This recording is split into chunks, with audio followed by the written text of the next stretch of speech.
like, how did I invent the game? So we are interested in that one too. Yes, it was, I didn't consciously invent it. It came step by step.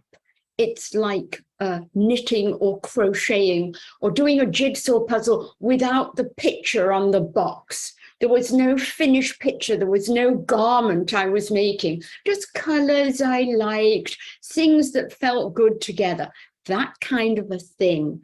And because it didn't mean anything, it wasn't significant. You're not, now I know it's a tool of initiation. Now I know it does this, this, this, and this, and I can talk about it. And it's very eloquent and elegant and all that stuff. It's very sophisticated.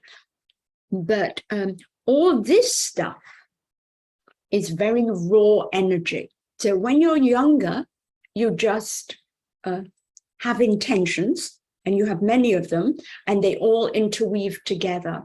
And the next one for me was that I got very sick several years later. And I had an experience, a crisis that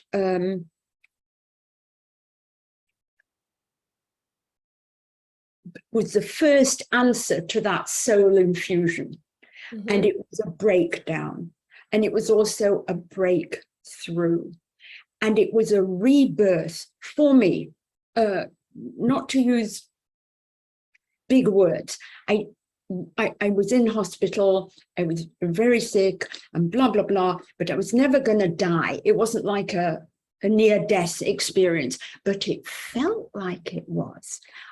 Everything I knew, my work, my health, my family, my relationships, they were all taken away, and I was lying in a hospital bed, and there was nothing I could do, and no real diagnosis.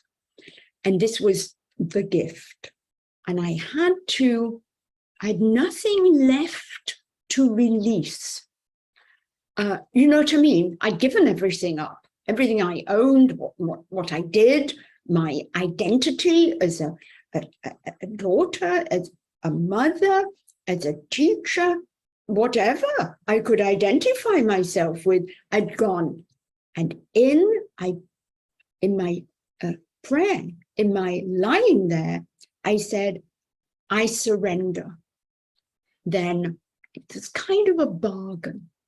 If I live through this, if you get me out of this, I'll give you me. I'll give you my life. You've got my life. Clearly, you can take it away or give it me back again. So if you give me my life back, let me know. And at that moment, I had an incandescent experience. I had an experience. It was a pinprick of light in the big toe of my left foot. And as I looked and felt this pinprick of light in my foot down the bottom of the bed, it grew brighter, and it went from one cell. It wasn't my big toe. That's got a billion cells in it. It was just a tiny, and it got brighter. And I heard the words, I am love. And as I felt the light and let the words get bigger in me, they pulsated through my whole body. I am love. I am light. I am love. I am light. So I imagine now that when we transition and we go to energy, and we have words for it, but there in the hospital bed, 3 o'clock in the morning, I'm in ecstasy. All pain has gone from my body. All fear has gone from my emotions. I know who I am. I'm love. I am light. I am here to be love, to have an open heart, to have a compassionate response to whatever arises in me and around me and between me. That's the aim of the game. Love, let it do its wonder, let it do its magic. Keep coming back to that. I am like, and I remember one of the nurses in the hospital came up to me, Joy, because I'm screaming, I'm shouting, I'm happy, I'm Joy. So they gave me a tranquilizer. You're just to go to sleep. And I woke up the next morning and I was just a changed woman. I can only say I felt this love. Maybe you've had it, I'm just thinking, if you go on a retreat or you have a really good experience or you meet a holy person, that vibration stays alive in you. You're really, oh God, I felt so alive. And I was in a ward with very old people, 40 old people. Half a dozen died at night, half a dozen died during the day. I was 25 years old. I had never seen anyone die. I'd never had anyone with dementia. I'd never seen anyone laid out. It was, I couldn't cope. And yet I came back from this experience, you know, as close to an angel as I've ever been. Helped people die, loved people, got better, spent 3 months in convalescence, came out, went back to my parents and my family in a very small apartment. And for 6 months was this high, radiant being. No one upset me. I didn't get angry. No, I didn't. I was just like, oh. And within about 6 months, this high tide, this spiritual integration began to flow away. We're cramped, we're living together. I've got nervous people, angry people. Do you know what I mean? The usual. I've just got me. I've got my judgments, I've got my, all that started coming back. So for me, that's my answer to, so living consciously for me is the reason I'm saying this.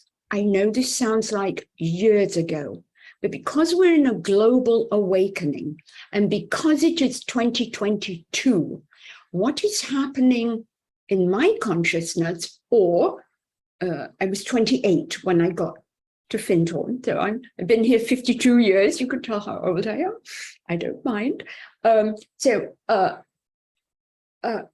What's happening at Findhorn, being multidimensional, what I've just described is I am a multidimensional being.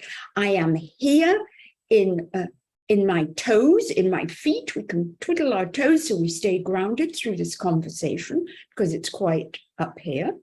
So, and I'm also up here and I'm here and I have all my gallbladder, my kidneys, my stomach, I have my anger, I have my grievances, I have my sadness, you know, all of that. So I'm human and I'm divine and I'm a blend of these two. And at a place like Findhorn or Shard or any mosque or any synagogue or church, wherever you go to worship and where people have been worshipping on the land, the druids, the pagans, the goddesses, it has like an opening. You know, they say in esoteric literature, the veil is very thin because it is. And flowers, life is brighter, more technicolor. There's more colors, but so is the shadow. The brighter the light, the deeper the shadow looks.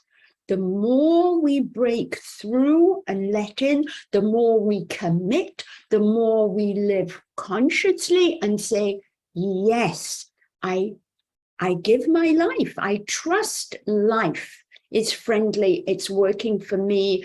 Help me do what my soul came here to do.